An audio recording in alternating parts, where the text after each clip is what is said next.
3 e... Yeah. Oi, galera! Então, estamos aqui para apresentar o trabalho de Química. Eu sou a Natália. Eu sou a Vitória. Eu sou o Bernardo, sou filho da Schmidt. E ela é a Marcele. E é isso, espero que gostem do vídeo. Tchau. Quem falou?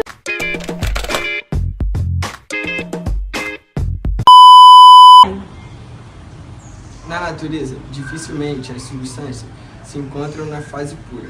Quase sempre elas são misturadas. As misturas homogêneas são aquelas que são impossível distinguir cada um dos seus componentes. As misturas homogêneas têm o nome de soluções. E entre elas são as soluções líquida, gasosa e sólida. Nas soluções gasosas, tem como exemplo o ar. Tem diferentes gases. Na solução líquida, tem como exemplo a água, que tem diferentes sais nelas. E na solução sólida, tem como exemplo as ligas metálicas, que tem... Na solução sólida, como as ligas metálicas, tem como exemplo o latão, que tem um fio de cobre e zinco na sua formação. Existem também soluções de gases em líquido. Um exemplo comum é o gás carbônico, presente nos refrigerantes. Coeficiente de solubilidade é definido como a máxima quantidade de soluto que é possível dissolver em uma quantidade fixa de solvente, a determinada temperatura e pressão. A saturação é uma propriedade da solução que indica a capacidade das mesmas em suportar quantidades crescentes de soluto, mantendo-se homogêneas. Uma solução é dita insaturada se ainda tem capacidade de diluir o soluto, sem precipitar excessos. A solução saturada é aquela que o soluto chegou à quantidade máxima. Qualquer adição de soluto vai ser precipitada, não dissolvida. Porém, em alguns casos especiais, é possível manter uma solução com quantidade de soluto acima daquela que pode ser dissolvida, em condições normais. Nesse caso, fala-se em solução supersaturada, que é instável, com alterações físicas mínimas e quantidade extra de soluto que pode ser Porém, em alguns casos especiais, é possível manter uma solução com quantidade de soluto acima daquela que pode ser dissolvida em condições normais. Nesse caso, fala-se em solução supersaturada, que é instável, com alteração física mínimas, a quantidade extra de soluto pode ser precipitada. Temos aqui uma mistura de um soluto solvente, que é uma mistura homogênea, onde o sal é o soluto e a água é o solvente. Vamos fazer o exemplo.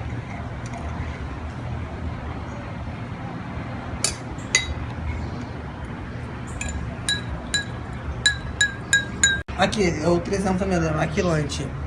Assim dá para perceber, obviamente, qual é o soluto e qual é o solvente. Mas quando se agita ele, não dá para perceber exatamente qual é qual. As soluções concentradas ocorrem quando o soluto se encontra na quantidade máxima que o solvente pode dissolver. Quando a quantidade de soluto usado não atinge o limite de solubilidade, ou seja, a quantidade adicionada é inferior ao coeficiente de solubilidade, é denominada solução diluída ou insaturada.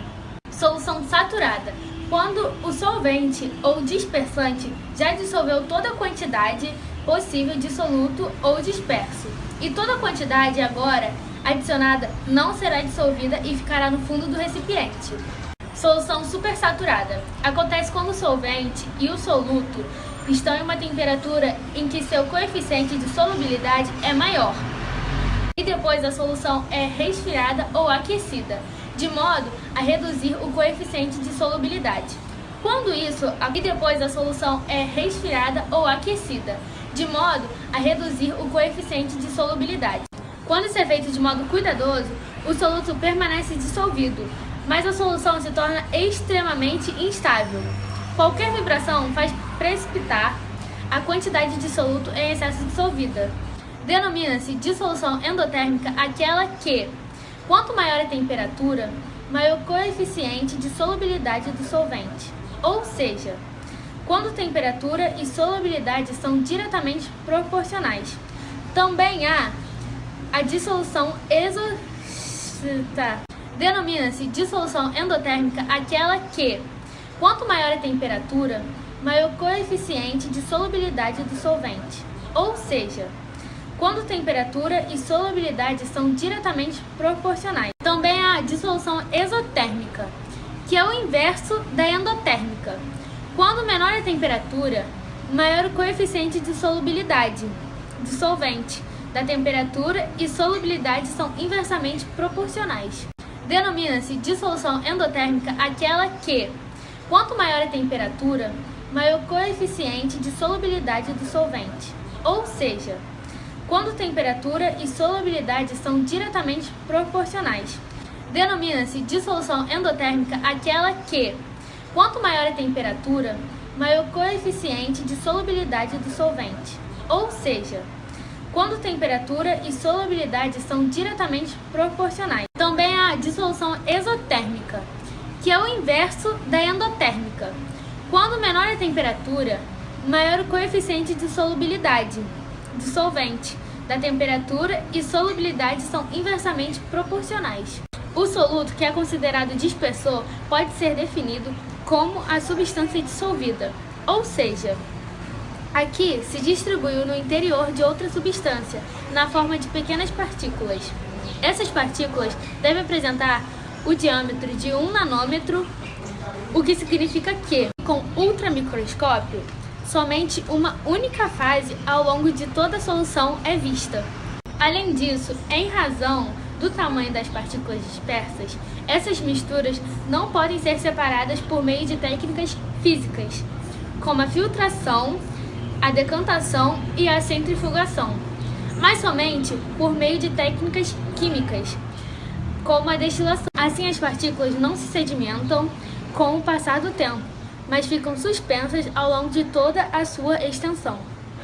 Podemos estabelecer diferentes relações entre a quantidade de soluto, de solvente e de solução.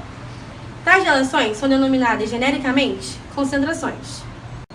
Usaremos o índice 1 para indicar o soluto e o índice 2 para indicar o solvente.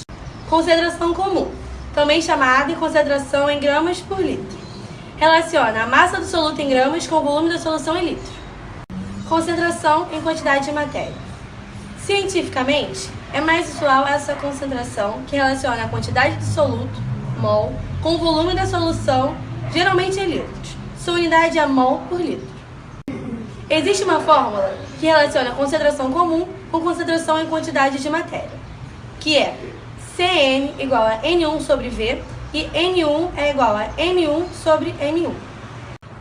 Logo, Cn é igual a M1 sobre M1 vezes V, como C igual a M1 sobre V. Temos Cn igual a C sobre M1 ou C igual a Cn vezes M1. Podemos usar essa fórmula para transformar concentração em quantidades de matéria em concentração comum ou vice-versa. Título: pode relacionar a massa de soluto com a massa de solução ou o volume de soluto com o volume da solução.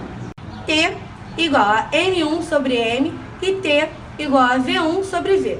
O título e massa não têm unidade, pois é uma divisão de dois valores de massa, massa do soluto pela massa da solução, e as unidades se cancelam. Como a massa e o volume de soluto nunca poderão ser maiores que o da própria solução, o valor do título nunca será maior que 1. Multiplicando o título por 100, teremos a porcentagem em massa ou em volume de soluto na solução. P igual a 100 vezes T. Título: pode relacionar a massa de soluto com a massa de solução ou o volume de soluto com o volume da solução. T igual a M1 sobre M e T igual a V1 sobre V. O título e massa não têm unidade, pois é uma divisão de dois valores de massa, massa do soluto pela massa da solução, e as unidades se cancelam. Como a massa e o volume de soluto nunca poderão ser maiores que o da própria solução, o valor do título nunca será maior que 1. Multiplicando o título por 100, teremos a porcentagem em massa ou em volume de soluto na solução. P igual a 100 vezes T. Densidade da solução relaciona a massa e o volume da solução. D igual a M sobre V. Densidade com concentração comum, pois as duas relacionam massa com volume. Lembre-se de que na concentração comum se relaciona a massa de soluto com o volume da solução. E na densidade, a massa de solução com o volume da solução. As diversas formas de expressar a concentração podem ser relacionadas em C igual a 1000 vezes D vezes T. K é a constante de proporcionalidade, característica da lei de Henry, de um gás específico. Cada gás tem sua própria constante de Henry, que varia com a temperatura, e X representa a solubilidade do gás. Os gases apresentam propriedades particulares para a solubilidade. Quando aumenta-se a pressão, a solubilidade aumenta. O mesmo não acontece quanto à temperatura. Quando aumenta-se a temperatura, diminui a solubilidade. Assim, a solubilidade é diretamente proporcional à pressão e inversamente proporcional à temperatura. Vale lembrar que essas leis são válidas para qualquer gás, mas não para substâncias em outros estados físicos. A proposta em 1801 pelo químico britânico William Henry, a lei de Henry defende que a solubilidade de um gás em um líquido a determinada temperatura é diretamente proporcional à pressão parcial que o gás exerce sobre o líquido.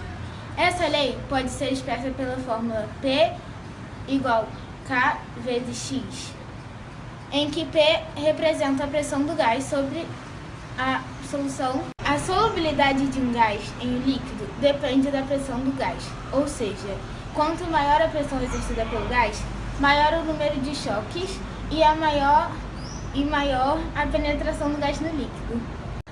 A temperatura do líquido também influencia. Assim, quanto maior o grau de agitação das partículas do líquido, menor a capacidade desse líquido de dissolver o gás. Outro fator importante em termos de solubilidade de gases em líquidos é a agitação da superfície do líquido, que quanto mais agitada, maior a probabilidade de trocas gasosas. As transformações de unidade de concentração. Muitas vezes no laboratório nos deparamos com situações em que queremos preparar uma solução de determinada unidade de concentração e dispormos de uma solução da mesma substância, porém expressa em outra unidade de concentração ou expressa na mesma unidade, mas concentração diferente. Quando estiver na mesma unidade de concentração, trata-se de um cálculo simples de diluição, porém se em unidades diferentes, requer um cálculo mais elaborado. Como exemplo, o Dorflex, que ele contém 300 mg de pirona monoidratada, 35 mg de citrato de orfenadrina e 50 mg de cafeína. Ele serve como analgésico e relaxante muscular. E também temos como outro exemplo o Buscopan composto, que ele contém 10 mg de butiprumeto de escopolamina e 250 mg de pirona. Ele pode ser usado para dor e desconforto abdominal e também para cólica. É pra fazer o quê? 2, 3 e... Então, esse é o nosso trabalho. 1, 2, 3 e... Então, esse é o nosso trabalho de química. Meu nome é Vitória. Então, acabou!